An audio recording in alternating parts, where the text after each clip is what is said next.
Hello ಸ್ನೇಹಿತರೆ, welcome back to my channel Sheela ಮನೆ ಅಡುಗೆಗೆ ಸ್ವಾಗತ. ಎಲ್ಲರೂ ಹೇಗಿದ್ದೀರಾ? ಎಲ್ಲರೂ ಚೆನ್ನಾಗಿದ್ದೀರಾ ಅಂತ ಅಂದ್ಕೊತೀನಿ. ನಾನು ಕೂಡ ತುಂಬಾ ಚೆನ್ನಾಗಿದ್ದೀನಿ.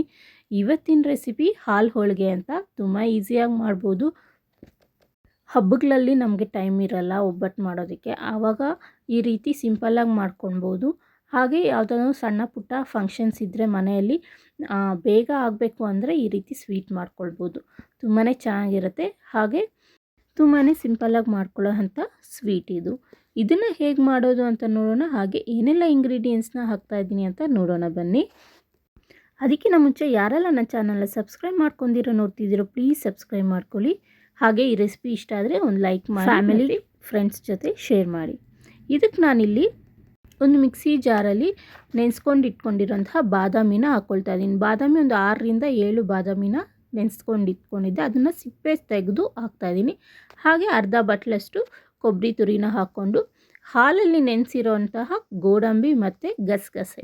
ಗೋಡಂಬಿ ಒಂದು 6ರಿಂದ 7, ಗಸಗಸೆ 1 ಸ್ಪೂನಷ್ಟು ಗಸಗಸೆನ ಹಾಕ್ಕೊಂಡಿದ್ದೀನಿ. ಎಲ್ಲ ಹಾಲಲ್ಲಿ ನೆನೆಯೋಕೆ ಇಟ್ಟಿದ್ದೆ. ಒಂದು 2 ಅವರ್ಸ್ ನೆಂದರೆ ಸಾಕು. ಅದನ್ನು ಜಾರ್ಗೆ ಹಾಕ್ಕೊಂಡು ಹಾಲು ಸಮೇತ ಹಾಕ್ಕೊಳ್ಬೇಕು. ಈ ರೀತಿ ಫೈನ್ ಪೇಸ್ಟ್ ಮಾಡ್ಕೊಳ್ಬೇಕು. ಇದೀಗ ಆಗಿದೆ. ಈಗ ಪೂರಿಗೆ ಏನು ಮಾಡಬೇಕು ಅಂತ ನೋಡೋಣ. 1 ಬೌಲ್ನಷ್ಟು ಮೈದಾ ಹಿಟ್ಟನ್ನ ಹಾಕ್ಕೊಳ್ತಾ ಇದ್ದೀನಿ. ಇದ್ರ ಜೊತೆಗೆ 2 ಟೇಬಲ್ ಸ್ಪೂನಷ್ಟು ಚಿರೋಟಿ ರವೆ ತೊಗೊಳ್ತಾ ಇದ್ದೀನಿ.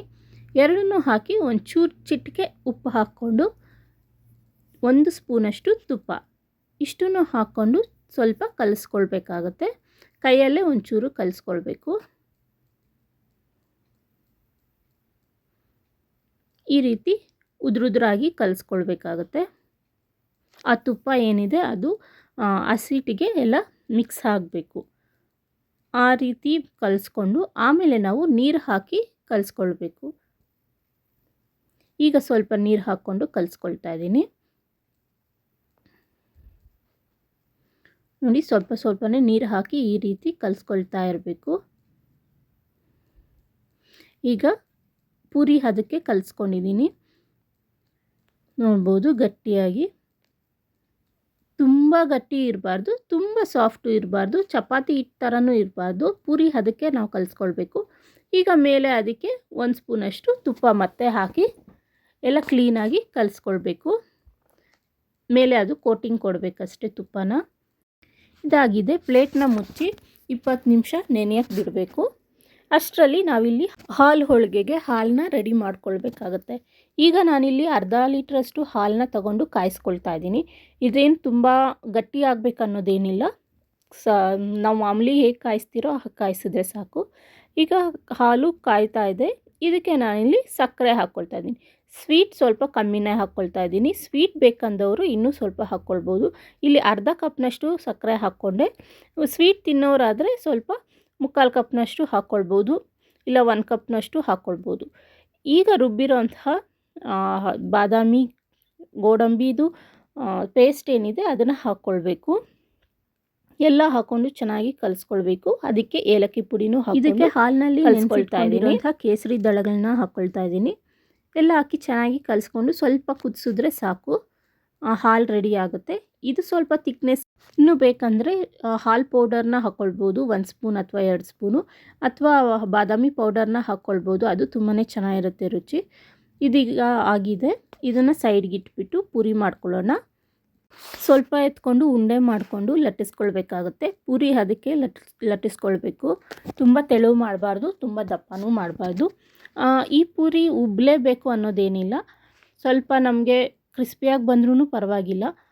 ಯಾಕಂದರೆ ನಾವು ತಟ್ಟೆಗೆ ಹಾಕ್ಕೊಂಡಾಗ ಅದರ ಮೇಲೆ ಹಾಲು ಹಾಕ್ತೀವಲ್ಲ, ಸೊ ಆವಾಗ ಅದು ನೆಂತ್ಕೊಳ್ಳುತ್ತೆ. ಇದೇನು ಉಬ್ಬಲೇಬೇಕು ಅನ್ನೋವಂಥ ಅವಶ್ಯಕತೆ ಇಲ್ಲ. ಸೊ ಆದರೂ ನಾವು ಜಾಸ್ತಿ ತೆಳ್ಳಗೂ ಮಾಡಬಾರ್ದು, ಜಾಸ್ತಿ ದಪ್ಪನೂ ಮಾಡ್ಬೋದು. ಪೂರಿ ಅದಕ್ಕೆ ಮಾಡಿಕೊಂಡ್ರೆ ಸಾಕು. ನೋಡಿ, ಇಷ್ಟು ಮಾತ್ರ ಚಿಕ್ಕ ಚಿಕ್ಕದಾಗಿ ಈ ರೀತಿ ಪೂರಿ ಮಾಡ್ಕೊಳ್ಬೇಕು. ನಿಮಗೆ ಈ ರೀತಿ ಒಂದೇ ಸಲ ಆಗಲ್ಲ ಅಂದರೆ ಒಂದೇ ಸಲ ಚಪಾತಿ ಥರ ದೊಡ್ಡದಾಗೆ ಲಟ್ಟಿಸ್ಕೊಂಡು ಒಂದು ಕ್ಯಾಪ್ ಇರುತ್ತಲ್ಲ, ಕ್ಯಾಪ್ ಮೂಲಕ ಅದನ್ನು ರೌಂಡ್ ಶೇಪ್ನ ಕಟ್ ಮಾಡಿಕೊಂಡು ತೆಗ್ದು ಒಂದೇ ಸಲ ಹಾಕ್ಕೊಳ್ಬೋದು. ಆ ಥರನೂ ಮಾಡ್ಬೋದು. ಈ ರೀತಿ ಒಂದೊಂದೇ ಮಾಡೋದಕ್ಕೆ ಕಷ್ಟ ಆಗುತ್ತೆ ಅಂದಾಗ ಆ ಟೈಪ್ ಮಾಡ್ಕೊಳ್ಬೋದು.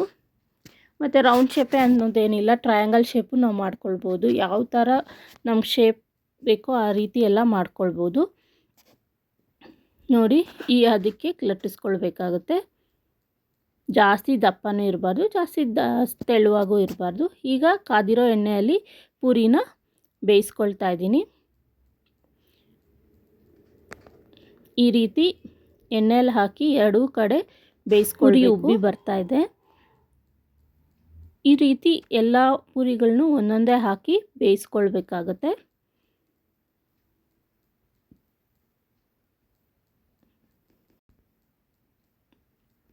ತುಂಬ ಈಸಿಯಾಗಿರುತ್ತೆ ಈ ರೆಸಿಪಿ, ಬೇಗ ಮಾಡ್ಬೋದು. ಹಾಗೆ ನಮಗೆ ಜಾಸ್ತಿ ಹೆವಿ ಅಂತಲೂ ಅನಿಸಲ್ಲ, ತುಂಬಾ ಚೆನ್ನಾಗಿರುತ್ತೆ. ಒಂದ್ಸಲ ಟ್ರೈ ಮಾಡಿ ಮನೆಯಲ್ಲಿ. ಹಾಗೆ ನನ್ನ ಚಾನಲ್ನ ಯಾರೆಲ್ಲ ಸಬ್ಸ್ಕ್ರೈಬ್ ಮಾಡ್ದಿರೋ ನೋಡ್ತಿದ್ದೀರೋ ಪ್ಲೀಸ್ ಸಬ್ಸ್ಕ್ರೈಬ್ ಮಾಡ್ಕೊಳ್ಳಿ. ಹಾಗೆ ಈ ರೆಸಿಪಿ ನಿಮ್ಗೆ ಇಷ್ಟ ಆದರೆ ಒಂದು ಲೈಕ್ ಮಾಡಿ. ನೋಡಿದ್ರಲ್ಲ, ಈ ರೀತಿ ಎಲ್ಲ ಪೂರಿಗಳನ್ನೂ ಹಾಕ್ಕೊಂಡು ಚೆನ್ನಾಗಿ ಬೇಯಿಸ್ಕೊಳ್ಬೇಕು. ಬೇಯಿಸ್ಕೊಂಡಾದಮೇಲೆ ಒಂದು ತಟ್ಟೆಗೆ ಹಾಕ್ಕೊಂಡು ಅದರ ಮೇಲೆ ನಾವು ಹಾಲು ಹಾಕ್ಕೊಳ್ಬೇಕಾಗುತ್ತೆ. ಈಗ ಇದಾಗಿದೆ, ಒಂದು ತಟ್ಟೆಗೆ ಸರ್ವ್ ಮಾಡ್ಕೊತೀನಿ.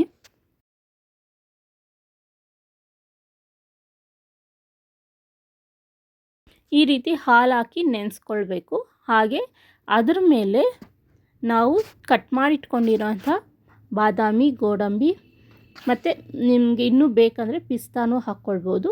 ನಾನಿಲ್ಲಿ ಬಾದಾಮಿ, ಗೋಡಂಬಿ ಎರಡನ್ನೂ ಕಟ್ ಮಾಡಿಟ್ಕೊಂಡಿರೋದನ್ನ ಹಾಕ್ಕೊಳ್ತಾ ಇದ್ದೀನಿ. ಚಿಕ್ಕ ಚಿಕ್ಕ ಪೀಸಸ್ ಆಗಿ ಕಟ್ ಮಾಡ್ಕೊಳ್ಬೋದು, ಇಲ್ಲ ಕ್ರಷ್ ಮಾಡ್ಕೊಳ್ಬೋದು, ಹೆಂಗಾದರೂ ಪರವಾಗಿಲ್ಲ, ತುರ್ಕೊಳ್ಬೋದು. ಈ ರೀತಿ ಮೇಲೆ ಉದುರಿಸಿದ್ರೆ ತುಂಬಾ ಟೇಸ್ಟಿಯಾಗಿರುವಂತಹ ಹಾಲೊಳಗೆ ರೆಡಿ ಆಗುತ್ತೆ. ಈ ವಿಡಿಯೋ ನೋಡಿದ್ದಕ್ಕೆ ಧನ್ಯವಾದಗಳು ಸ್ನೇಹಿತರೆ. Thanks for watching.